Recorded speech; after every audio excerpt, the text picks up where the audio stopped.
സ്റ്റാലിൻ ജോസഫിൻ്റെ അടുത്തേക്ക് അലീനയെ കൂട്ടിക്കൊണ്ട് പോകുമ്പോൾ തൻ്റെ അച്ഛനാണ് സ്റ്റാലിൻ ജോസഫ് എന്നുള്ള ആ ഒരു വലിയൊരു രഹസ്യം ബാലചന്ദ്രൻ അലീനയോട് തുറന്നു പറഞ്ഞിട്ടില്ലായിരുന്നു. എന്നാൽ തനിക്ക് നല്ലതുപോലെ അറിയാം, അവിടെ ചെന്ന് കഴിയുമ്പോൾ എന്തായാലും അലീന തൻ്റെ അച്ഛനെ തിരിച്ചറിയും. അല്ലെങ്കിൽ സ്റ്റാലിൻ ജോസഫ് തന്നെ അലീന തൻ്റെ സ്വന്തം മകളാണെന്ന് അലീനയോട് തന്നെ തുറന്നു പറയും. അപ്പോൾ പിന്നെ അച്ഛൻ എന്തുകൊണ്ട് എന്നോടിത് നേരത്തെ പറഞ്ഞില്ല എന്നുള്ള ഒരു ചോദ്യം തനിക്ക് ഫേസ് ചെയ്യേണ്ടി വരുമെന്ന് ബാലചന്ദ്രന് മനസ്സിലായി.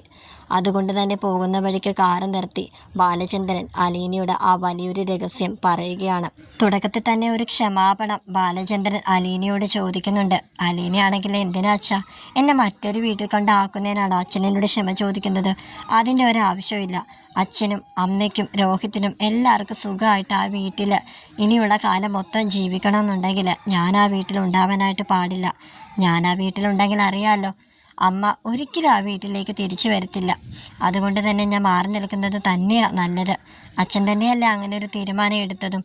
ഇപ്പം പിന്നെ എന്തിനാ അച്ഛൻ അതിനെപ്പറ്റി സംസാരിച്ച് കുളവാക്കുന്നത്? ഞാൻ സന്തോഷത്തോടു കൂടിയാണ് അച്ഛാ പോകുന്നതെന്ന് പറയാൻ കേട്ടോ.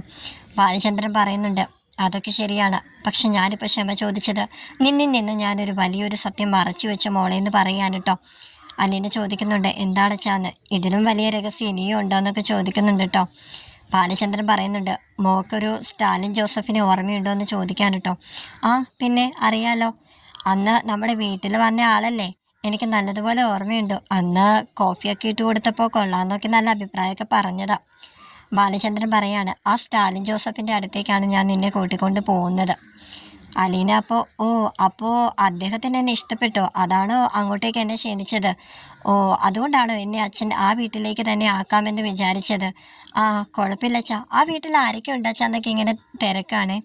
ബാലചന്ദ്രൻ അപ്പോൾ പറയാണ്, മോളെ, സ്റ്റാലിൻ ജോസഫ് നിന്നെ ആ വീട്ടിലേക്ക് വിളിച്ചത് വെറും ഒരു വേലക്കാരിയായിട്ടല്ല, നിന്നെ സ്വന്തം മകളായിട്ട് സ്വീകരിച്ചുകൊണ്ടാണ്. അലീന ഇങ്ങനെ ഞെട്ടി ബാലചന്ദ്രൻ ഇങ്ങനെ നോക്കുകയാണ് കേട്ടോ. അങ്ങനെ ബാലചന്ദ്രൻ പറയാണ്, നിന്റെ സ്വന്തം അച്ഛൻ, അതെ, അത് സ്റ്റാലിൻ ജോസഫാണ്. ഞാനത് കണ്ടുപിടിച്ചു. എനിക്കിത് നേരത്തെ തന്നെ അറിയാമായിരുന്നു. ഞാൻ ഇത്രയും നാളും അത് നിന്നിൽ നിന്ന് മറച്ചു വെച്ചു. അതിനാണ് ഞാൻ നിന്നോട് തുടക്കത്തിലെ ഒരു ക്ഷമ ചോദിച്ചതെന്ന് പറയാൻ കേട്ടോ. അലീനയാണെങ്കിൽ ബാലചന്ദ്രനെ നോക്കിയിട്ട് പൊട്ടി കരഞ്ഞുകൊണ്ടിരിക്കുകയാണ്. അവരുടെ കണ്ണുകളൊക്കെ ആകെ നിറഞ്ഞ് വിതുമ്പി തുളുമ്പി ഇങ്ങനെ നിൽക്കുകയാണ്. കണ്ണൊക്കെ ചുവന്ന് ഡാർക്കായിട്ടിരിക്കുകയാണ്. അപ്പോൾ ബാലചന്ദ്രൻ പറഞ്ഞിട്ട്, മോളെ, നീ എന്തിനാ നിൻ്റെ അച്ഛനും അമ്മയും ആരാണെന്നുള്ള സത്യം നിനക്കിപ്പോൾ അറിയാം. ഇനി എന്തിനാ നീ ഇങ്ങനെ കരയുന്നതെന്ന് ഇങ്ങനെ ചോദിക്കാൻ കേട്ടോ. പക്ഷെ അലീന പറയുന്നത് വേറൊന്നുമല്ല. ഇനി ഞാൻ ആ വീട്ടിൽ ചെന്ന് കഴിഞ്ഞാൽ അവിടെ ആ അച്ഛന് ഭാര്യയും മക്കളും ഒക്കെ ഉണ്ടാവില്ലേ? അപ്പോൾ അവരുടെയൊക്കെ ഉള്ളിൽ ഇപ്പോൾ അച്ഛൻ്റെ വീട്ടിൽ ഞാനിപ്പോൾ വന്ന് നിന്നപ്പോൾ ഞാൻ എന്തൊക്കെ തരണം ചെയ്തു അറിയാലോ. രോഹിത്തിന് അറിയില്ലായിരുന്നു ഞാൻ അവൻ്റെ പെങ്ങളാണെന്നുള്ള കാര്യം. എന്നിട്ട് അവൻ എന്നെ എന്തൊക്കെ ദ്രോഹിച്ചു. ഇപ്പോഴല്ലേ എല്ലാവരും എന്നെ സ്നേഹിച്ചു തുടങ്ങിയത്. ഇനി ഇതുപോലെ തന്നെ ആ വീട്ടിൽ ഞാൻ എന്തൊക്കെ ഫേസ് ചെയ്യണോ അച്ഛാന്ന് പറയാൻ കേട്ടോ. ബാലചന്ദ്രൻ പറയാണ്, അങ്ങനെയൊന്നും വരത്തില്ല. ആ സ്റ്റാലിൻ ജോസഫ് ആൾ ഇത്തിരി സ്ട്രോങ് ആണ്. അദ്ദേഹം എന്നെപ്പോലെയൊന്നുമല്ല. എനിക്ക് തോന്നുന്നത് അയാൾ തീരുമാനിക്കുന്ന പോലെയാണ് ആ വീട്ടിലെ കാര്യങ്ങൾ നീങ്ങുക. അതുമല്ല, അയാളൊരു റിട്ടയർഡ് ആർമി ഉദ്യോഗസ്ഥനല്ലേ. അപ്പോൾ പിന്നെ ആ ഒരു ചിട്ടയോടുകൂടെ തന്നെയായിരിക്കും ആ വീട് മുന്നോട്ട് പോകുന്നത്. അതുകൊണ്ട് നീ ആ കാര്യങ്ങളൊന്നും ഓർത്തിട്ട് നീ ടെൻഷൻ എടുക്കേണ്ട മോളേന്ന് പറയുവാൻ കേട്ടോ. അങ്ങനെ കുറേ ധൈര്യം കൊടുക്കുകയാണ് അലീനയ്ക്ക് ബാലചന്ദ്രൻ. അങ്ങനെ വിഷമിക്കാണ്ടെന്നൊക്കെ പറഞ്ഞിട്ട് കാറിൽ കയറ്റി പോയിക്കൊണ്ടിരിക്കുകയാണ് കേട്ടോ. അലീനയ്ക്കാണെങ്കിൽ അത്രയും നേരം അവൾ വേറെ ഏതോ ഒരു വീട്ടിലേക്ക് പോവുകയാണ്.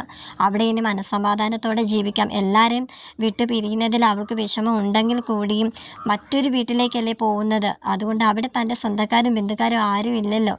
ഒരു വിലക്കാരിയാണെങ്കിലും അവിടെ അങ്ങനെ നിൽക്കാം, അങ്ങനെയുള്ള വിചാരത്തിലൊക്കെ ആയിരുന്നു അവൾ സത്യം പറഞ്ഞാൽ ആ വീട്ടിൽ നിന്ന് ഇറങ്ങിയത്. പക്ഷെ ഇപ്പോൾ തൻ്റെ സ്വന്തം അച്ഛൻ്റെ വീട്ടിലേക്കാണ് തന്നെ കൂട്ടിക്കൊണ്ട് പോകുന്നതെന്ന് അറിഞ്ഞപ്പോഴത്തേക്കും അവൾക്ക് സത്യം പറഞ്ഞാൽ അവൾക്ക് പോകാൻ തന്നെ വലിയ മടിയായിരുന്നു കേട്ടോ. അങ്ങനെ വളരെ നിർബന്ധിച്ചുകൊണ്ടാണ് ബാലചന്ദ്രൻ പിന്നീട് അങ്ങോട്ടുള്ള യാത്രയിൽ അവളെ കൂട്ടിക്കൊണ്ട് പോകുന്നത്. സ്റ്റാലിൻ ജോസഫ് അലീനയും ബാലചന്ദ്രനും വരാനായിട്ട് അവിടെ കാത്തിരിക്കുകയാണ്. തൻ്റെ വേലക്കാരോടൊക്കെ വീടും പരിസരവും ഒക്കെ വൃത്തിയായിട്ട് നല്ലതുപോലെ നീറ്റാക്കിയിടണമെന്ന് നേരത്തെ തന്നെ ഉത്തരവ് കൊടുത്തിട്ടുണ്ട്. അവരൊക്കെ ആണെങ്കിൽ ഒന്നും രണ്ടും പറഞ്ഞ് പെറുപിറുക്കുന്നുണ്ട്. എന്നാലും ആരായിരിക്കും ഈ വരാൻ പോകുന്നത്?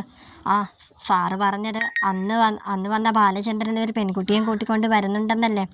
എന്തായാലും എന്തിനായിരിക്കും അവർ ഇങ്ങോട്ടേക്ക് വരുന്നത്? കുറച്ച് ദിവസം ആ പെൺകുട്ടി ഇവിടെ താമസിക്കുമെന്നൊക്കെ എന്തിനായിരിക്കും സാറ് പറഞ്ഞത്? അങ്ങനെയൊക്കെ ഓരോന്നൊക്കെ പറഞ്ഞുകൊണ്ടിരിക്കാൻ കേട്ടോ. അപ്പം തന്നെ നമ്മുടെ ബാലചന്ദ്രനും അലീനയും കാറിൽ വന്ന് ഇറങ്ങുന്നുണ്ട്. അലീനയെ കണ്ട മാത്രമേ സ്റ്റാലിൻ ജോസഫ് ഇങ്ങനെ നോക്കി നിൽക്കുകയാണ്. തൻ്റെ മകളെ ഒരുപാട് നേരം ഇങ്ങനെ നോക്കി നിൽക്കുന്നുണ്ട് കേട്ടോ. അലീന നിറകണ്ണുകളുടെയാണ് ആ വീട്ടിലേക്ക് കടക്കുന്നത്. വലതുകാല് വെച്ച് തന്നെ ആ വീട്ടിലേക്ക് കടക്കുകയാണ് കേട്ടോ. അങ്ങനെ എല്ലാവരുടെയും മുന്നിൽ വെച്ച് സ്റ്റാലിൻ ജോസഫ് പറയുന്നുണ്ട്, അലീന, നിങ്ങൾ ഒന്നും രണ്ടും പറഞ്ഞ് കുശലം വെക്കേണ്ട കാര്യമൊന്നുമില്ല. ഞാൻ കുറച്ചൊക്കെ കേട്ടു. അലീന ആരായിരിക്കും എന്നൊക്കെ നിങ്ങൾ സംസാരിക്കുന്നത്. ഇവളെൻ്റെ മകളാണ്. അപ്പോൾ നിങ്ങൾ ചിന്തിക്കുന്നുണ്ടായിരിക്കും, ഇത്രയും നാളില്ലാത്ത മകൾ ഇതിപ്പോൾ എവിടെ നിന്ന് പൊട്ടിമുളച്ച് വന്നു എന്നൊക്കെ.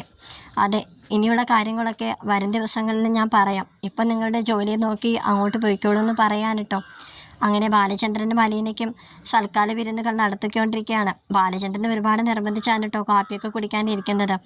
അങ്ങനെ അലീനയും പറയുന്നുണ്ട്, അച്ഛ കഴിച്ചിട്ട് പോച്ചാ, കുറച്ച് നേരം കൂടെ എൻ്റെ ഒപ്പം ഇങ്ങനെ ഇരിക്കുന്നൊക്കെ ബാലചന്ദ്രനോട് പറയാൻ കേട്ടോ. അലീനയുടെ വാക്കുകളിലും നോട്ടത്തിലും എല്ലാം ബാലചന്ദ്രനെ പോലെ അത്ര അടുത്ത് ഒരിക്കലും സ്റ്റാലിൻ ജോസഫിനെ കാണാനായിട്ട് അവൾക്ക് സാധിക്കില്ല എന്നുള്ള ഒരു മട്ടും ഭാവത്തിലാണ് അവളുടെ നിൽപ്പ്. അത്രമാത്രം അവൾ ബാലചന്ദ്രനെ സ്വന്തം അച്ഛനായി സ്നേഹിച്ചു. അവൾ ബാലചന്ദ്രനോട് പറയുന്നുണ്ട്, അച്ഛ, എന്നെ വിട്ട് പോവുകയാണോ എന്ന്. ബാലചന്ദ്രൻ പറയുന്നുണ്ട്, നീ നിൻ്റെ അച്ഛൻ്റെ കൂടെ ഇപ്പോൾ ഉള്ളത്. ഞാൻ നിന്നെ ഒറ്റയ്ക്കാക്കി അല്ലല്ലോ പോകുന്നത്. നിൻ്റെ അച്ഛൻ്റെ കൈകളിൽ സുരക്ഷിതമായി ഏൽപ്പിച്ചിട്ടല്ലേ. അതല്ലേ ഞാൻ നിനക്ക് മുമ്പ് തന്നിട്ടുള്ള വാക്കും. നിന്നെ ഞാൻ സുരക്ഷിതമായ ഒരു കൈകളിൽ ഏൽപ്പിക്കുമെന്ന്. ഞാൻ അതല്ലേ മോളെ ചെയ്തതെന്ന് പറയാനിട്ടോ അലീനയോട്. നിറകണ്ണുകളോടെ അവൾ ബാലചന്ദ്രൻ പടിയിറങ്ങുന്നത് നോക്കിയിരിക്കുകയാണ്. അവൾ ഓടി മുറിയിലോട്ട് ഓടി കയറുന്നുണ്ട് കേട്ടോ. സ്റ്റാലിൻ ജോസഫ് ബാലചന്ദ്രനോട് പറയുന്നുണ്ട്, കുറച്ച് ദിവസം ഈ വിഷമങ്ങളൊക്കെ കാണും, പിന്നീട് അത് മാറിക്കോളൂ എന്ന് പറയാണ്. ബാലചന്ദ്രനും നെഞ്ചു തകർന്ന് അവിടെ നിന്ന് ഇറങ്ങുകയാണ് കേട്ടോ.